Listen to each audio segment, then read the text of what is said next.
35 tersangka penyalahguna narkoba yang diringkus Polda Riau dan jajaran sejak Maret hingga Mei 2025 miliki peran berbeda dalam peredaran gelap narkoba yang terjadi.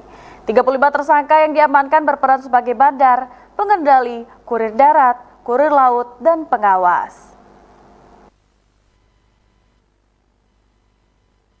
Penyidik Direktorat Reserse Narkoba Polda Riau dan Satuan Reserse Kriminal Jajaran Polda Riau saat ini masih melakukan pendalaman pemeriksaan dan penyelidikan terhadap 35 tersangka penyalahguna narkoba yang diringkus sejak Maret hingga Mei 2025. Penangkapan ke-35 tersangka merupakan pengungkapan dari 18 perkara atau kasus yang dilakukan Polda Riau dan jajaran. Tidak hanya menangkap 35 tersangka dari pengungkapan yang dilakukan, polisi berhasil mengamankan sejumlah barang bukti narkoba berupa sabu seberat 119 kg, 3,87 kg heroin, 43.674 butir pil ekstasi, dan 16 kg daun ganja kering.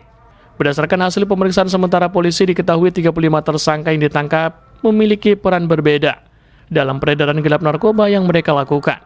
Direktur Direktorat Reserse Narkoba Polda Riau Kombes Pol Putu Yuda Prawira mengatakan, 35 tersangka yang diringkus berperan sebagai bandar, pengendali, kurir darat, kurir laut, dan pengawas. Seperti yang disampaikan Bapak Kapolda tadi, sabu seberat 119,7 kg, ekstasi 43.674 butir, heroin 3,87 kg, ganja 16 kg, di mana barang bukti sabu ini disita dari 35 orang tersangka, terdiri dari 18 kasus.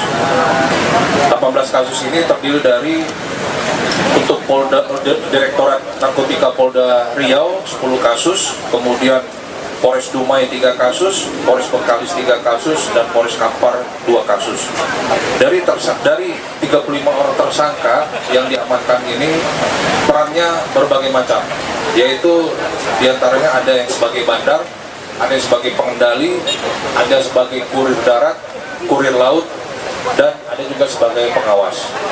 Hasil penyelidikan dan keterangan para tersangka diketahui jika berbagai jenis narkoba yang ada pada ke-35 tersangka akan diedarkan di berbagai provinsi di Indonesia, yakni Pulau Sumatera dan Pulau Jawa. Ahad Laila Isnin melaporkan.